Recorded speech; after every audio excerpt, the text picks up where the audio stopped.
Sahabat, saya ingin mulai dari renungan William Blake. Ia seorang filsuf, penyair, dan juga seorang pelukis.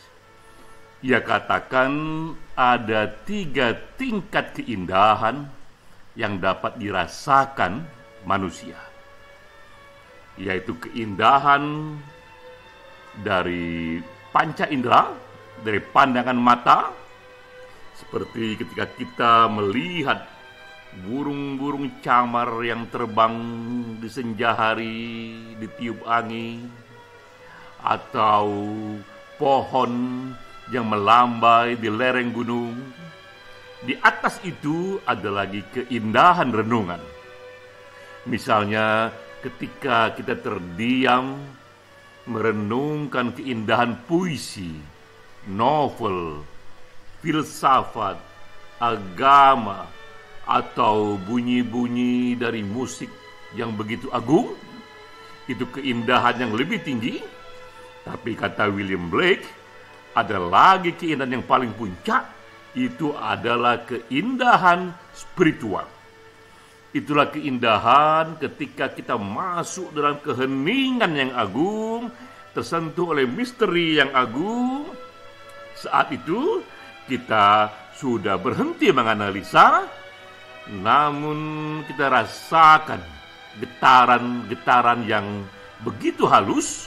Itulah keindahan yang diajarkan oleh begitu banyak tradisi agama dan spiritualitas. Itulah sebabnya mengapa para nabi selalu datang dan kemudian disusul oleh para guru-guru spiritual, karena mereka membawa dan menawarkan keindahan yang paling puncak, keindahan spiritual. Melalui itulah kita masuk ke dalam tema kita minggu ini. Ini diskusi bulanan komunitas puisi esai yang ke-6. Sungguh terima kasih kali ini mendiskusikan buku yang saya tulis, Jiwa yang Berzikir, dengan judul Melangkah ke Lubuk Batin. Yang berbicara adalah Profesor Dr. Abdul Hadi WM. Ia seorang sarjana filsafat dan juga seorang penyair sufis yang ikut memulai tradisi ini. Ia guru kita, tempat kita belajar banyak sekali puisi-puisi sufistik, ditanggapi oleh sastrawan dan juga ilmuwan sastra, yaitu Imam Kalyubi, Agus Sarjono, Jamal D. Rahman, Fatin Hamama sebagai moderator, dan juga presiden penyair kita, Datuk Jasni Matlani dari Malaysia. Banyak yang bertanya kepada saya, mengapa saya tetap membuka satu ruang misteri, satu ruang spiritual di dalam hati saya, padahal saya begitu banyak membuat riset kuantitatif yang empirik, positivistik, padahal saya banyak sekali membaca renungan filsafat, tapi mengapa masih membuka ruang bagi sesuatu yang misteri di sana? Menjawab itu, saya mengutip 3 tokoh puncak di bidang ilmu pengetahuan, di bidang filsafat, dan di bidang dunia sufistik. Saya mulai dulu dari sini. Ini adalah Albert Einstein.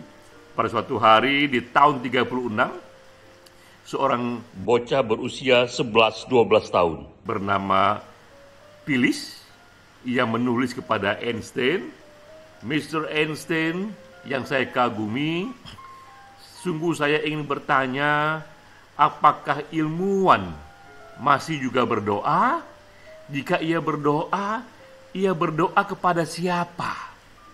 Tanpa diduga, Einstein, salah satu ilmuwan paling agung dalam sejarah, menjawab surat anak SD kelas 6 ini, dan surat itu sekarang disimpan menjadi salah satu legenda untuk memahami pandangan Einstein.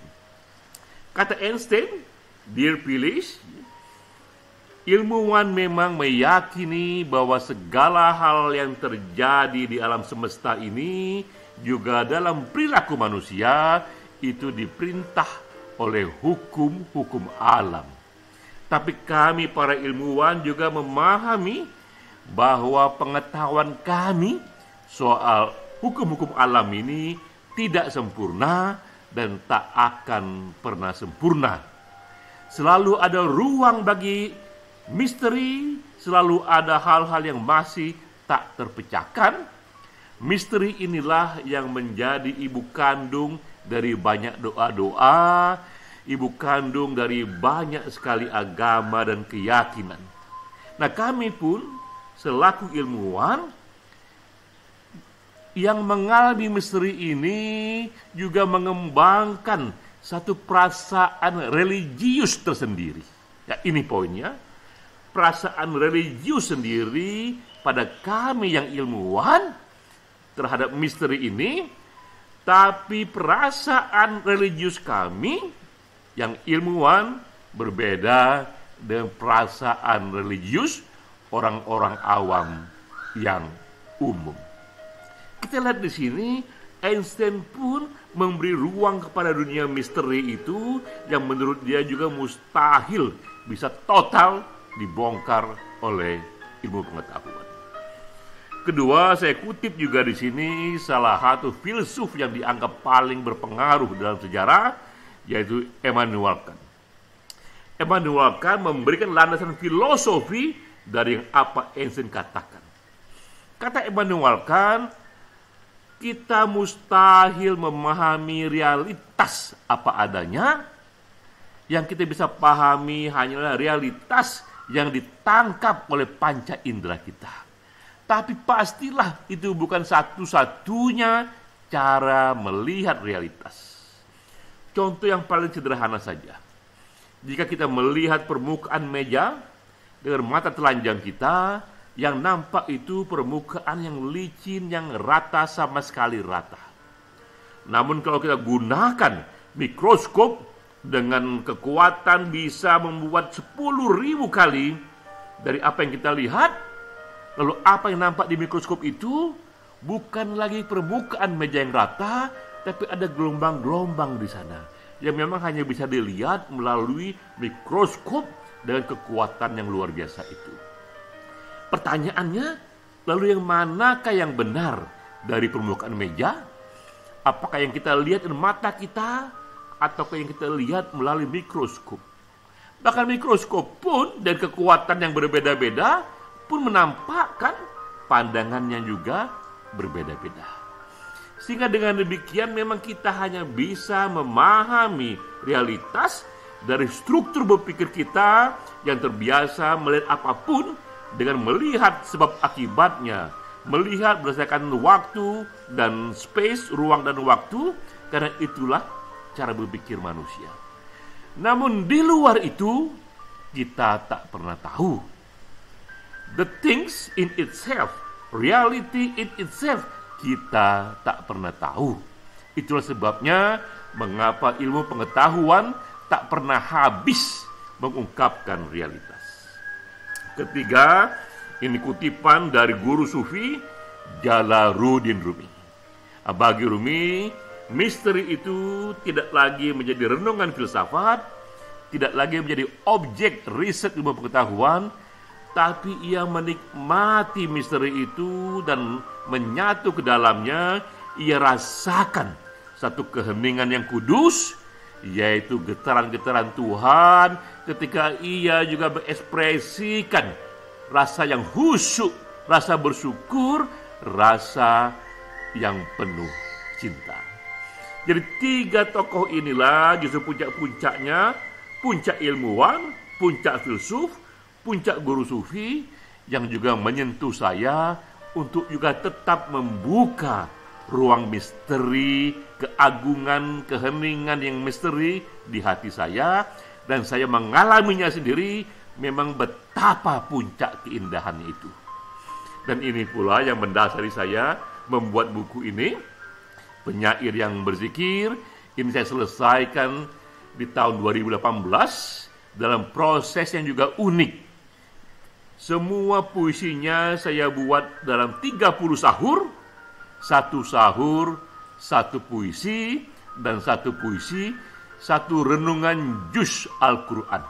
Jadi 30 juz Al-Quran saya renungkan dalam waktu 30 hari, dan masing-masing satu hari satu juz. Dan renungan Quran itulah saya hubungkan dengan peristiwa-peristiwa sekarang dan tokoh-tokoh sekarang. Jadi tak heran dalam renungan sufistik ini kita temukan tokoh-tokoh seperti Nelson Mandela, Mahatma Gandhi, Mother Teresa, yang semuanya bagian dari cara saya menghayati keindahan dari kitab suci. Sekali lagi, saya menyetujui sepenuhnya renungan yang dibawa tadi oleh William Blake, bahwa yang bisa manusia alami, keindahan paling tinggi itu adalah keindahan spiritual. Dengan kita masuk ke sana, kita berhenti menganalisa, tapi kita menyatu dengan misteri yang kudus itu, bahwa benar dalam hidup ini kita harus mengeksplor ilmu pengetahuan, kita mengeksplor filsafat, tapi benar pula jika dalam momen-momen tertentu kita buka ruang-ruang misteri dalam hati kita. Salam.